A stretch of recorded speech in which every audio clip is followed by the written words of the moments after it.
I had been using Tinder on and off for a few months after moving to a new city, mostly looking for casual dates to help me get familiar with the local area. I eventually matched with a guy named Brendan, who seemed relatively charming and lived about 40 minutes away in a more rural part of the state. He suggested we meet at a popular downtown bistro on a Friday night, which felt like a safe and standard choice for a first encounter with someone from an app. However, about 20 minutes before I arrived, he messaged me saying the bistro was unexpectedly closed for a private event and asked if we could meet at a bar called the Rusty Anchor instead. I checked the GPS and saw the new location was another 15 miles further out, away from the city lights and deeper into the countryside. I felt a slight hesitation, but since he had already sent a photo of himself sitting at a table with a drink, I figured he was telling the truth about the bistro. I made the drive, but just as I was pulling into the gravel parking lot of the bar, my phone buzzed again with another long message from him. He claimed the bar was far too loud to actually have a conversation and suggested we meet at a nearby hidden gem roadside attraction he frequented, which was apparently just a few minutes down the road. At this point, my internal alarm bells were definitely ringing, but my curiosity and a strange desire not to seem difficult outweighed my better judgment. I followed his directions onto a narrow, unlit back road that seemed to lead into the absolute middle of nowhere, with thick forest pressing in on both sides of the car. I eventually reached a crumbling neon sign for an old mystery funhouse that looked like it hadn't been operational since the late 1980s. The entire place was draped in shadows, and the only other vehicle in the overgrown lot was a beat-up black van with tinted windows and no license plates. Brendan was standing by the entrance of the funhouse, waving me over with a wide, stiff smile that didn't look anything like his Tinder photos in the dim moonlight. He looked much older and more disheveled, wearing a heavy winter coat despite it being a relatively warm spring evening in the valley. He immediately started talking about how the real attraction was actually inside the main building and that he had a key to get us in for a private tour. I stayed by my car, keeping the engine running and my hand firmly on the door handle, feeling an overwhelming sense of predatory intent radiating from him. When I declined to go inside and suggested we just go back to the original bar, his demeanor shifted instantly from forced friendliness to a cold, menacing stare. He took a slow step toward me, reaching into his oversized coat pocket while insisting that I was being rude and that he had gone to a lot of trouble to set this up. I didn't wait to see what he was reaching for or hear another word of his increasingly aggressive persuasion. I threw the car into reverse, tires spinning on the loose gravel as I backed out of the lot as fast as humanly possible, catching a glimpse of him running toward the van in my rearview mirror. The drive back to the main highway was a blur of adrenaline and pure terror as I kept expecting to see those blacked-out headlights appearing in the darkness behind me. I didn't stop until I found a well-lit gas station with several other people around, where I immediately blocked Brendan's number and deleted my entire Tinder profile. My hands were shaking so violently I could barely hold my phone to call my sister and tell her where I was. I realized then how easily I could have been lured into that abandoned building, miles away from anyone who could have heard me scream or helped me escape. The next morning, I did some digging and found out that the Mystery Funhouse had been the site of several suspicious disappearances in the late 90s and was currently owned by a shell company. I reported the encounter to the local sheriff's department, providing them with a description of the van and the man I had met. They told me that the bistro he mentioned had actually been closed for years, meaning he had planned the change of plans before I even left my house. It was a calculated effort to lead me to a secondary location where I would be completely isolated and vulnerable. I haven't been on another date since that night, and I've become hyper-aware of my surroundings whenever I'm out in public or driving alone. I often think about that beat-up black van and what might have happened if I had actually stepped foot inside that funhouse with a total stranger. It's a terrifying reminder that some people use dating apps not to find a connection, but to scout for victims in the most desolate corners of the world. I still get chills whenever I see an abandoned roadside sign, wondering how many others were led there by a charming message and a lie.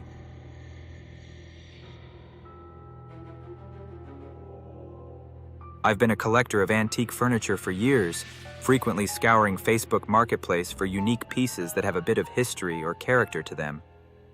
A few weeks ago, I found a listing for a massive, ornate floor mirror with a hand-carved mahogany frame that looked like it belonged in a Victorian mansion. The seller, a man named Elias, was only asking for $50, but he was incredibly firm about the transaction being cash only and insisted on a late-night meetup. He claimed he worked long shifts at a local factory and could only be available after 11 o'clock p.m., which seemed like a reasonable enough excuse at the time. We agreed to meet at a small storage facility on the edge of town, a place that felt relatively safe since it was fenced in and had basic security lighting. When I arrived, Elias was already there, standing in the shadows of an open storage unit, with the mirror propped up against a stack of old wooden crates. He was a small, thin man who kept his head down, wearing a wide-brimmed hat that obscured most of his facial features from the overhead lights. He didn't offer much in the way of greeting, simply pointing to the mirror and asking if I had the cash ready in my hand. I stepped closer to inspect the glass, which was remarkably clear for its age, reflecting the storage unit's interior and the distant streetlights with startling precision. As I moved the mirror slightly to check the back of the frame, I caught my own reflection, a clear, detailed image of me standing there in my winter jacket. However, when I looked at where Elias should have been in the reflection, standing right beside me, the space was completely and utterly empty. I could see the wooden crates behind him and the concrete floor he was standing on, but his physical form was nowhere to be found in the glass. I felt a cold shiver run down my spine as I looked directly at him, then back at the mirror, trying to rationalize what I was seeing as a trick of the light or a weird angle. He was physically there, his boots making a distinct scratching sound on the concrete, and I could see the silhouette of his hat and coat in the real world. But in the ornate mirror, there was only a vacant patch of air where he stood, as if the glass refused to acknowledge his existence entirely. I started to back away slowly, my grip tightening on the envelope of cash as a primal sense of dread began to take hold of my senses. Elias noticed my hesitation and stepped forward into the light, his voice dropping into a low, raspy whisper as he asked if there was a problem with the mirror. Up close, I could see that his skin looked strangely translucent and pale, almost like wet parchment stretched over a skeletal frame. He reached out a hand toward the mirror, and I watched in horror as his physical arm moved, but no corresponding limb appeared in the reflection. It was as if he was a ghost, or some kind of entity that existed outside the laws of optics and physical reality as we know them. I didn't bother to answer him. I simply dropped the cash on the ground and turned to run back toward my car, not caring about the $50 or the antique mirror. As I fumbled with my keys, I looked back one last time and saw him standing perfectly still, watching me with those obscured, shadowed eyes. He hadn't picked up the money yet.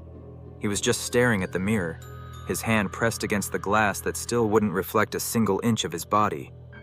I peeled out of the parking lot, my heart hammering against my ribs like a trapped bird, as I raced back toward the safety of the main roads. I called the storage facility the next day to report a suspicious person, but the manager told me that the unit Elias had been using had been vacant for over 3 years. There was no record of anyone named Elias renting space there, and the security cameras showed me standing in front of an empty unit talking to thin air. The mirror was gone, and the cash I had dropped was nowhere to be found when the police went to investigate the site later that afternoon. It was as if the entire encounter had been a hallucination, except for the lingering, icy feeling that stayed in my bones for weeks. I still look at every mirror in my house with a sense of profound unease, wondering if what we see in the reflection is always the full truth of what's standing in front of it. I've stopped buying furniture from strangers on the internet, realizing that some deals come with a price that can't be measured in simple currency. I often wonder who, or what, Elias really was, and why he was so desperate to pass that particular mirror onto someone else. It's a terrifying reminder that some objects carry shadows with them that the human eye isn't meant to fully understand or perceive.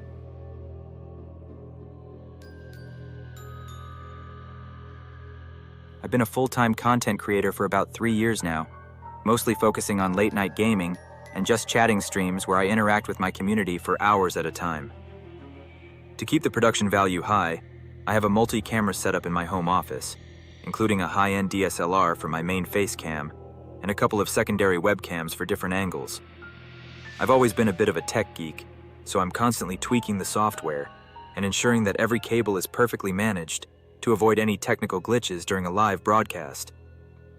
One Friday night, I was about 4 hours into a marathon stream when my main camera started to overheat and flicker. I told the chat I was going to switch to my backup camera for a few minutes while the DSLR cooled down, and I clicked the source transition on my stream deck. Instead of switching to the overhead angle above my desk, the feed cut to a view I didn't recognize at all, a low-angle shot from the floor level in the corner of my room. The camera was positioned behind a stack of storage boxes, looking directly up at the back of my gaming chair and the nape of my neck. I froze in place, my eyes widening as I realized I had never set up a camera in that part of the room, let alone connected it to my PC. The live chat, which was usually a chaotic mess of emotes and jokes, went completely silent for a few seconds before exploding with questions about the new angle. I watched the monitor in disbelief as the low-angle feed showed me sitting there in real time, my back completely exposed to whoever was controlling that hidden lens. I slowly turned my head toward the corner of the room where the camera seemed to be located, but all I could see were the shadows cast by the boxes. There was no visible lens, no glowing power light, and no indication that any recording device was physically present in that space. Suddenly, a message appeared in the chat from a user with a string of random numbers as their name, telling me to stay very still and not to look directly at the corner.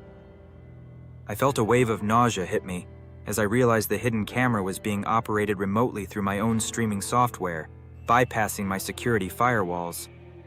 I tried to reach for my mouse to end the stream, but the cursor started moving on its own, fighting against my physical movements and dragging the window away from the stop button.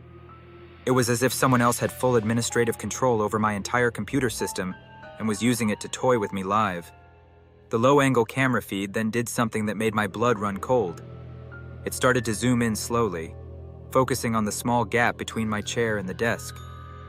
In the reflection of the dark monitor screen shown in that feed, I could see a pair of pale, thin fingers gripping the edge of the boxes in the corner. Someone was physically in the room with me, crouching just inches away in the darkness while using my own broadcast to show me exactly where they were hiding. The realization that I had been sitting there for 4 hours with an intruder watching my every move was almost too much to process. I grabbed my phone and bolted out of the room, not even bothering to grab my keys or a jacket, and ran straight out of my front door into the cold night air. I called the police from my neighbor's porch, watching from across the street as the lights in my office remained on, the stream presumably still running for hundreds of viewers. When the authorities arrived and cleared the house, they found the office empty, but they did find a tiny, high-definition pinhole camera wedged into a crack in the drywall behind the boxes. It was wired directly into the electrical outlet behind my desk, meaning it had been drawing power and transmitting data for months. The investigation later revealed that my PC had been infected with a sophisticated Trojan horse that allowed someone to remote in and activate any connected or internal hardware at will. The intruder had apparently been living in my attic space during the day and coming down into the office at night to watch me while I worked and slept. They had even set up a makeshift viewing station in the crawl space directly above my chair, where they had been recording hundreds of hours of private footage.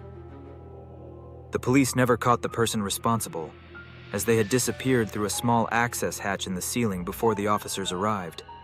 I moved out of that house a week later and have completely overhauled my digital security, but the psychological toll of that night still lingers every time I sit down to work. I can't look at a webcam or a camera lens without wondering if there's a secondary hidden angle that I'm not seeing on my own monitor.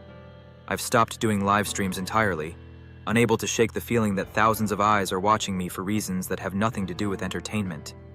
It's a terrifying reminder that our digital lives are far more transparent than we like to believe, and sometimes the person using your camera isn't you.